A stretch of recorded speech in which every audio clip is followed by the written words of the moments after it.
There are two kinds of people in this world: those who mind their own business, and those who think they were born to meddle in everyone else's. Lisa from my homeowners association falls squarely into the second category, except she's worse. She's not just a busybody. She's the self-appointed tyrant of our quiet suburban neighborhood. Her favorite hobby? Snatching packages under the flimsy excuse of community safety. I always knew she was trouble, but when she stole my delivery this time, she had no clue she'd just set herself up for the most humiliating downfall of her life. Inside that innocent-looking Amazon box wasn't what she expected. It was a perfectly crafted trap, a ticking time bomb of revenge. It all started the way it always did. Another day, another missing package. By now, I didn't even bother checking my porch. I knew exactly who was to blame.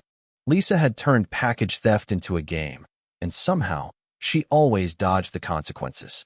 Whenever a delivery vanished, she'd blame unauthorized drop-offs or suspicious activity, conveniently leaving out that she was the only one raising these so-called concerns. My neighbors had given up.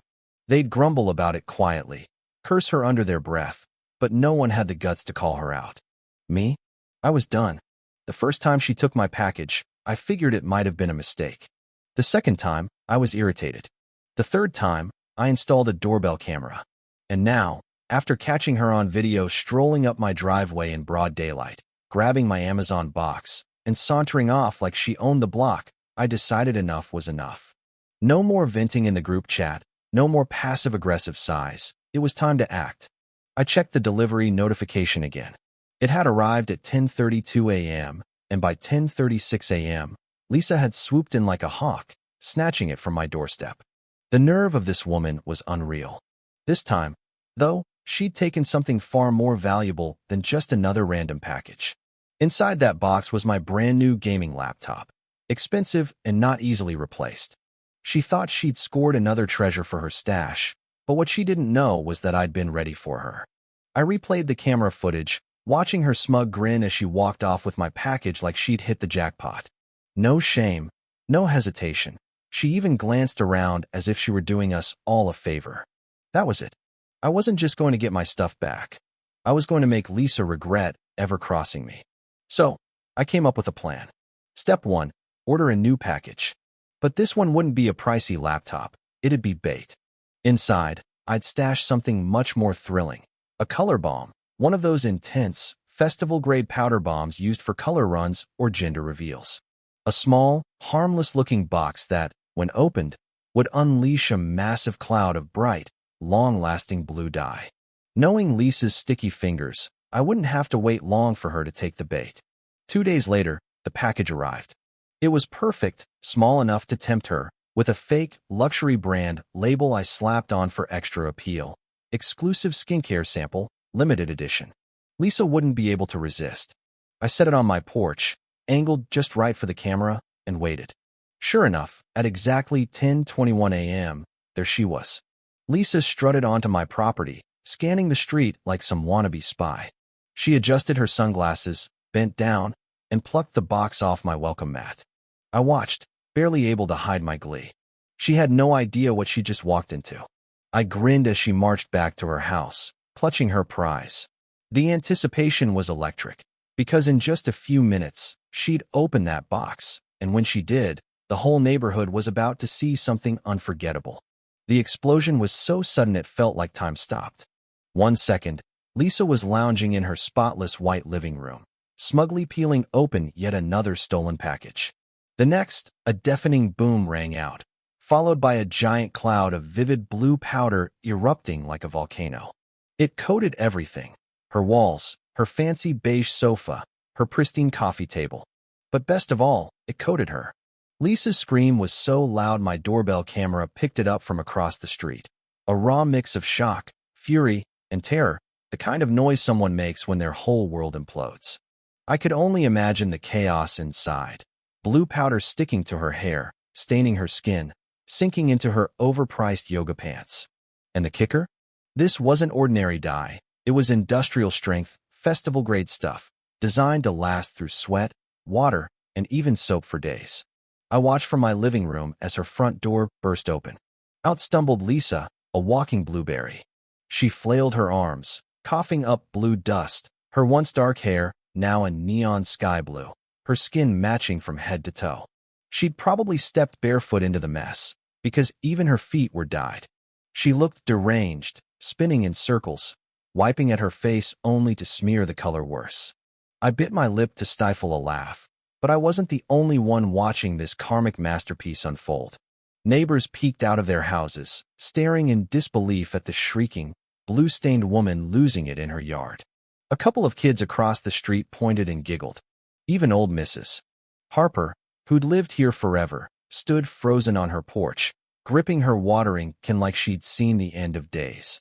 Lisa's screams morphed into a furious tirade. She whirled around, glaring at the growing crowd. "Who did this?" she screeched, her voice cracking with rage. "Who put that in there?" No one answered. Everyone was too busy pretending they weren't cracking up. I chewed the inside of my cheek, keeping a straight face, but when her eyes locked on mine, I knew the jig was up. "You!" she shouted, her blue-stained fingers trembling as she pointed at me. "You did this. This was your package." I raised my hands in mock innocence. "Lisa, are you admitting you stole my package?" That stopped her cold.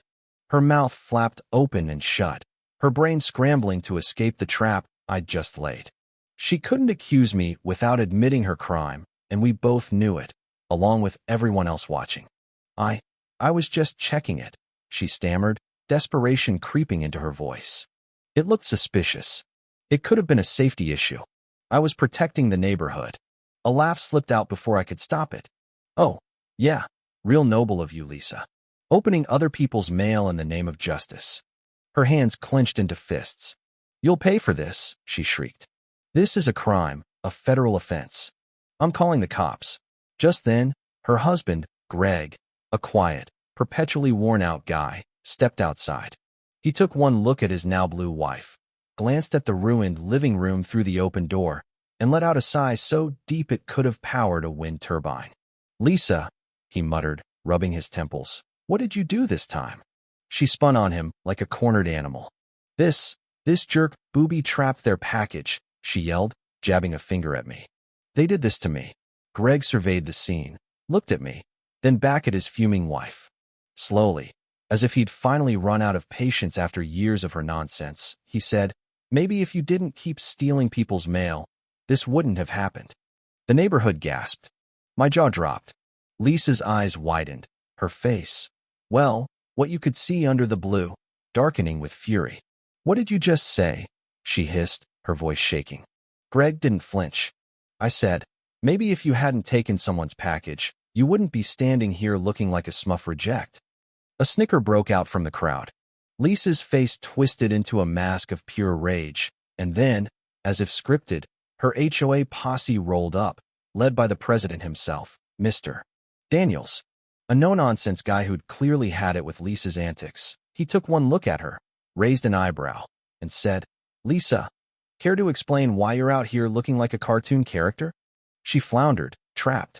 Any excuse meant confessing. Any lie would unravel fast. Her reign of HOA terror was teetering, and then the cops showed up. Two officers stepped out of their cruiser, visibly confused. One, a tall guy with a bushy mustache, scanned the scene and asked, "All right, what's going on here?" Lisa seized her chance, launching into a frantic tale of how I'd assaulted her with a dangerous package, waving her blue arms as proof and demanding my arrest. The officers nodded, scribbled notes, and then one turned to me. "Sir, do you have proof this package was yours?" I smirked, pulling out my phone. "Yep. Amazon tracking info and doorbell footage of her taking it." "Want to see?" Lisa froze. Silence blanketed the street, broken only by the officer sighing and muttering to his partner. "Looks like we need to talk to Mrs. HOA here." Her protests were drowned out by the neighbors' stifled laughter. She'd lost, and her world was crashing down with no escape. The officer pulled out a notepad. "Ma'am, care to explain why you had this package when it was delivered to his address?" he asked, nodding toward me. Lisa's lips twisted as she forced out an excuse. "I was securing it for the neighborhood," she said, voice trembling. "There have been suspicious deliveries, and as HOA head, it's my job to keep us safe." The officer gave her a flat stare.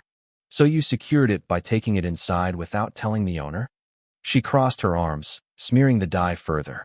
I was going to return it. When he pressed. It's been over 2 hours. I chimed in, checking my phone. She snapped, later. But instead, I was attacked by this criminal. She gestured at herself like the dye was my fault, not hers. The officer's patience was thinning. Ma'am, let's cut to it. Got any more stolen packages in there? Her face paled. Well, as much as it could under the blue. Of course not, she yelped, too fast. I turned to the crowd. Hey, remember all those missing packages lately? Maybe they should check her house. Nods and murmurs spread. Mr. Daniels adjusted his glasses. Given the complaints we've had, I'd say an investigation's in order. Lisa's fist shook. You can't invade my privacy. With reasonable suspicion, we can get a warrant, an officer replied. Or you could let us look and clear this up. Cornered, Lisa let out a choked scream and stormed inside, the officers trailing her. The neighbors followed, eager for the reveal. The second the door opened, it was over. Her garage was stacked with stolen packages, some still in their original wrapping. The officers exchanged a glance that said, this just got simple. Lisa's empire of petty control crumbled. Greg crossed his arms, muttering, Lisa, what were you thinking? She spun on him, wild-eyed. I was protecting us. He set me up. This is a conspiracy. The officers ignored her, one radioing for backup, the other cataloging the loot. Her bravado cracked, replaced by desperate pleas. I'll return it all. No harm done, right? We can forget this. The officers look said otherwise. Ma'am, this is mail theft, property tampering, maybe fraud. This doesn't just go away. She whimpered, turning to Greg, but he just shook his head. Done. As backup arrived, they cuffed her. The neighborhood watched in stunned silence, until a kid whispered, Smurf. The chant caught on. Smurf. Smurf. Smurf. Laughter erupted as Lisa, blue from head to toe, was led to the squad car, her reign of terror officially dead. Greg turned to Mr. Daniels. Guess we need a new HOA lead. Nominations next meeting, Daniels replied. Someone shouted. As long as it's not another Lisa. The crowd laughed, the air lighter. As the police car drove off, I headed home, victorious. Later, I left a bottle of stain remover on her porch with a note. No hard feelings, right? It wasn't much, but it was enough.